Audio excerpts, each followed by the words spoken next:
2 കൊരിന്ത്യർക്ക് എഴുതിയ ലേഖനം 1-ാം അധ്യായം അതിൻ്റെ 8-ാമത്തെ വാക്യത്തിൽ ഇങ്ങനെ എഴുതിയിരിക്കുക.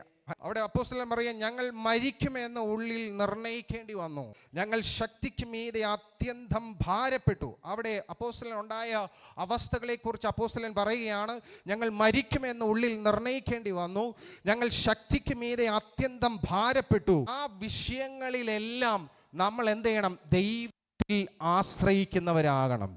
മരിച്ചവരിൽ നിന്ന് എഴുന്നേൽപ്പിക്കുന്നവനായ ദൈവത്തിൽ ഈ വിഷയങ്ങളിലെല്ലാം ഞാൻ ദൈവത്തിൽ ആശ്രയിക്കുന്നവനാകണം. നമ്മുടെ സ്വയത്തിൽ നമ്മൾ ആശ്രയിക്കുമ്പോൾ ആ സ്വയം നമ്മളെ എന്ത് ചെയ്യത്തില്ല?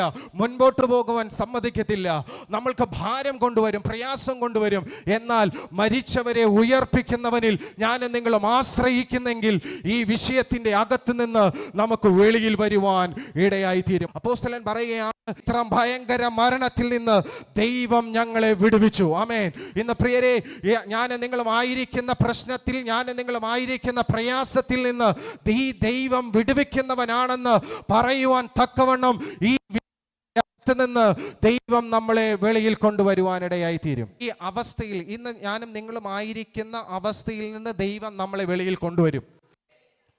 അപ്പോസ്തലനെ മരണത്തിൻ്റെ അവസ്ഥയിൽ നിന്ന് വെളിയിൽ കൊണ്ടുവന്നെങ്കിൽ എന്നെയും നിങ്ങളെയും ആ യേശുവിൽ തന്നെ ആശ്രയിച്ചിരിക്കുന്ന, ആ ദൈവത്തിൽ തന്നെ ആശ്രയിച്ചിരിക്കുന്ന ഞാനും നിങ്ങളും ആയിരിക്കുന്ന പ്രശ്നത്തിൻ്റെ അകത്ത് നിന്ന് ദൈവം എന്നെയും നിങ്ങളെയും വെളിയിൽ കൊണ്ടുവരുവാനിടയായി തീരും.